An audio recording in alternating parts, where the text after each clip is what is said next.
Should you let your property manager handle the repairs? That's today's episode. Let's dive into it.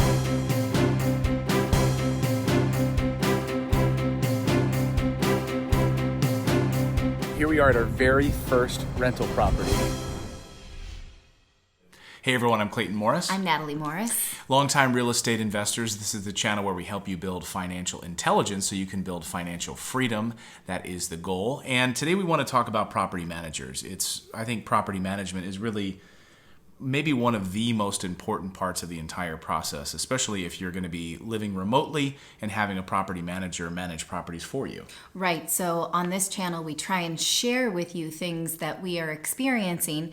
And recently, we had some issues letting a property manager handle the repairs. So we thought we would share this, not really as there's no yes or no question. So if you clicked play on this and you thought, oh, should you? Is there a yes or no? There's not. Actually, we're going to tell you the things to consider when making this choice and tell you what we've experienced so that you can make more informed choices. I was going to say in choices for yourself. That should be a word. So, we have a lot of property managers that we've worked with for many years. Our company, Morris Invest, we have great property management teams that we've partnered with over the years, and they do a fantastic job. And we have property managers that we've worked with in the past that have done terrible jobs. Yes. Right? Is that putting it lightly? Right. Some of them are great, and some of them make me cry. Right. On a regular basis. And so, Look, we've had repairs. If you're a rental real estate investor, you are going to have repairs that you'll have to deal with from time to time. And it's a matter of trying to marshal those resources to make sure you're not being ripped off. I mean, at the end of the day, because sometimes you can have a property manager that sends you an invoice or just sends you an email that says, hey, there's a roof issue on 123 Main Street. We've sent our roofer out to take a look at it. The bill is going to be $3,800. Do you want us to approve it? Now, you could very easily just say, yes, go ahead and get it done. Or you could seek a second opinion with your contracting team to find out if that's a reasonable quote or if you can get it done for cheaper. We've had situations before where we thought a property manager would handle everything in certain markets, and then that person just poof, disappears or just flakes out on us, and we're like, well, what do we have to do? Then I have to get, the phone book, so to speak, and find out who else can help me there. And then there are some where if you go to, say, a turnkey provider, they introduce you to one or two choices with your property management. You interview them, you see how you get along, you manage expectations, and then that person can do it. Whereas before we've went out and find deals ourselves in cities we've never even been to. I'm thinking specifically the one in the mountains. And I could not find the Pennsylvania mountains a property manager there. Right. And even I called the closest big town, and they're like, no one goes out there, so we'll have to check around and look around. That property manager has been great, but you never really know when they tell you this thing needs fixing. Unless you go there, you have to have some level of faith in them, right? Right. And unless you're a contractor yourself. So I would say, what are you going to drive to all of your rental properties? And if you're not a licensed contractor, are you going to be getting up on a ladder and checking the roof to see and giving yourself your own quote? Now, a lot of times these property managers will have relationships with contractors, you hope, in different markets. And so they're able to get good prices on different things, and that's what we've been able to do at our company, is to line that up to make sure that happens the right way.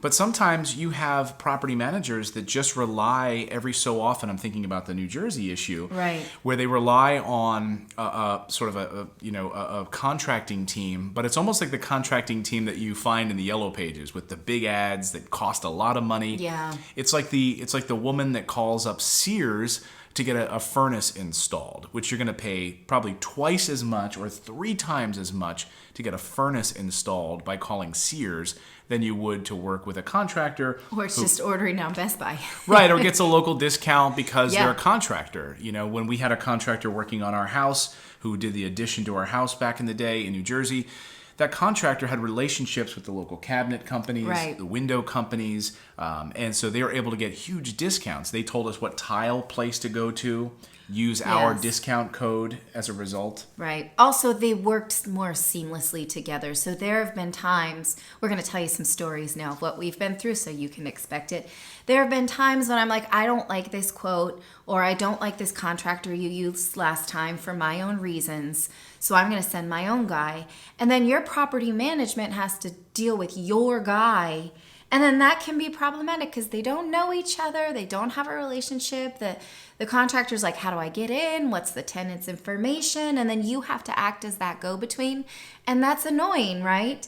Because I'm paying for both people's services, but then I'm still having to be the concierge. Sometimes that's worth it, though. For instance, the one we talked about in New Jersey, we had a property manager that always used this one general contractor. And I was thinking, man, these prices are so high, but I don't know any better.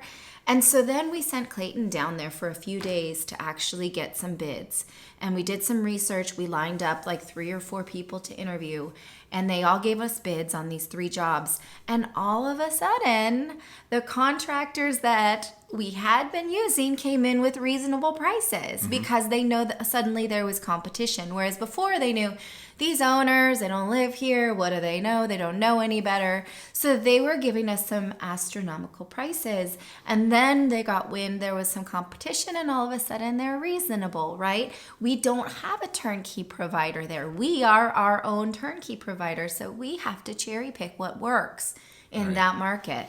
Right. So in the markets where we provide for our clients, we have a deep relationship with our property management teams, and so the contracting prices are going to be well below what you're going to pay if you were going to try to go out and do it on your own with contractors. Right. But a lot of you then will maybe have a turnkey portfolio and then you go out and you shop the neighborhood like Robert Kiyosaki tells you to. That's great, but you have to realize that these things are gonna happen. Right, and you have to manage your expectations because, for instance, like with the new construction properties we're doing right now, we're able to buy in bulk. So our team's able to buy in bulk and build 89 new construction properties in one particular division that's being built right now. Well, those are all bulk prices on windows and siding and bricks and all of those things. So then if you're going to go out and do it on your own, like I'm thinking of here's a cautionary tale, like our Michigan properties. So we had 2 out in the suburbs of Michigan and nice areas, nice B-class areas. We had them for maybe 5 or 6 years. Oh, we've had them for much longer than that. Required some additional maintenance recently, and because we sort of had to lean on our property management team there to go out and deal with the local contractors. And then we got bids on, I think it was a roof repair is what I'm thinking of. It was a roof repair and a garage roof repair. Oh, yes, the garage. It was garage? Actually the roof of the garage. Okay, it was the roof of the garage that had these issues, and reached out to one of our local contracting teams up there. We were busy with something else, so we were sort of leaning on the property manager up there just to do it. They were going to farm it out to a contractor. I said, wait a second, this price seems off. Reached out to another contracting team. They were able to come in, I think, about 1/3 of the price. Yeah. And get it done quickly and very well taken care of. Ripped the whole roof off of the garage and did a whole roof overlay, and was about 1/3 of the price. So now, you're paying that premium. Right. To rely on the property management in that way. Now, I don't keep lists of like what certain things should cost in certain markets. I just sort of have a ballpark. So you're never going to really know, right? And so for certain things like yesterday, we had a property that we rehabbed last summer, and it's been in pretty good shape. It's been cash flowing since last fall.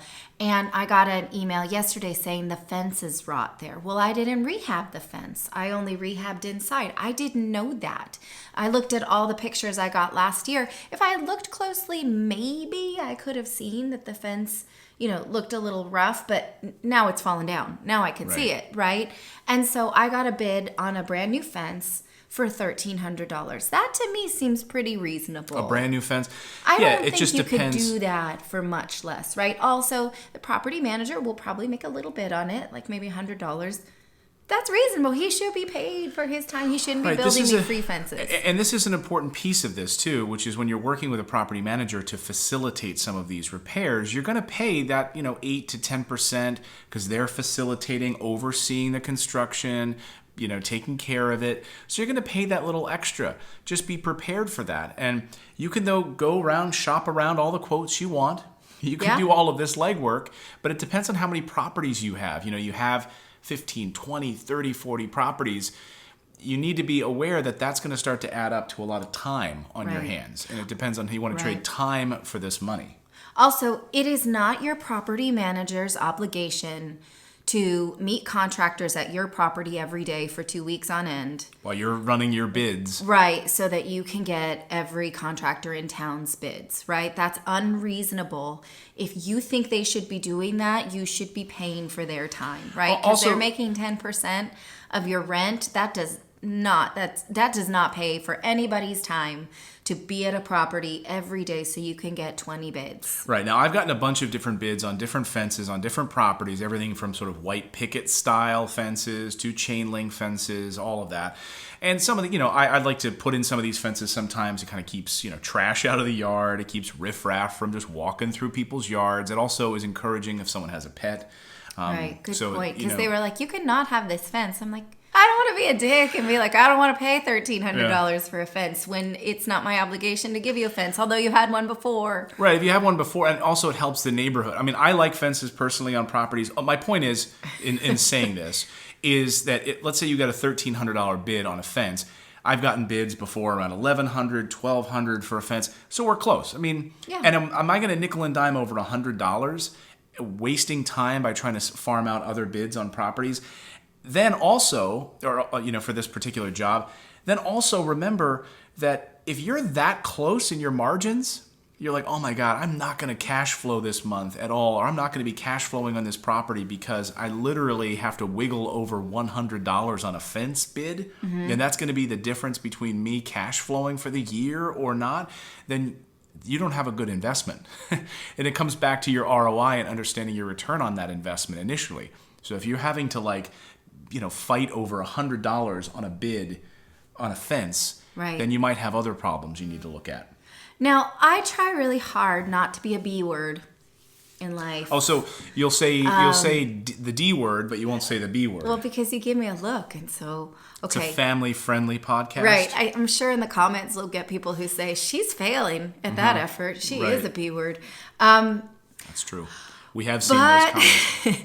Okay, I have been known to be a B word in my life, but I try really hard not to be a B word to my property managers because I need them. And tenants. And, right. So we could have opted. I don't interact with the tenants very often. No, but you do through your property manager. And so you could have made the decision that, I'm not going to renovate this fence. I'm going to let it rot. Rip it out of the ground, which is what a lot of people will do. Which will cost half that amount anyway. Also, garages, you can go one or two ways on garages in certain markets as well. A lot of times in, Michigan and other places, garages are never used by the tenants. They're there and they end up being rotted. And so a lot of times people will just remove them so that there's no garage at all. It's usually an outboard garage or a detached garage. That's what I'm trying to say. I had no idea what you were trying to say. A detached garage.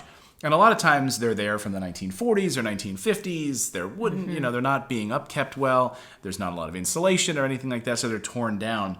Or you could opt to do the extra thing, which is to put the roof on the garage, put the fence in the property, and through your property manager, you're interacting with your tenant because you're showing that you care about the property to your tenant. Okay. So there are times, though, when I have to be a B word to the property manager. This was the point I was trying to make before you went on the tangent about the garage. But thank you for that. Another example of me being a B word. Right. Just right there. Okay. So I'm going to try hard not to do that and finish this point. Let's bring it home. Try harder. What was I saying about that? Oh, so there are times when your property manager is just not doing what you're paying them to do. So here's an instance. We have a house that we bought last year, and it needed some repairs. So the property manager sent me a list of things that it needed. It wasn't very much. It was like $3,000 on a new purchase, and the tenant was in there.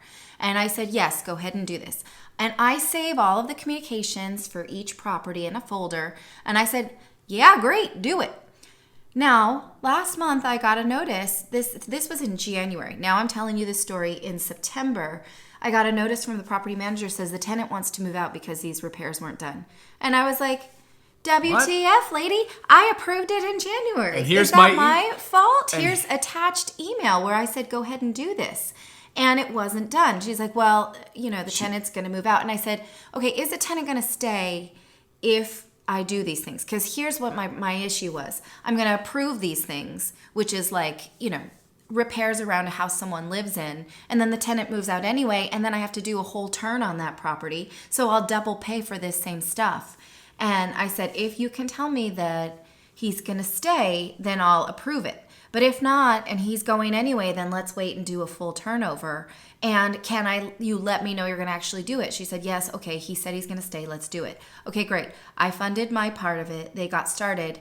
But now I do have to be a B word because I approved it in January and assumed it was done. And then now it has not been done. So I'm going to have to ask them for pictures every week or so because I don't believe them anymore.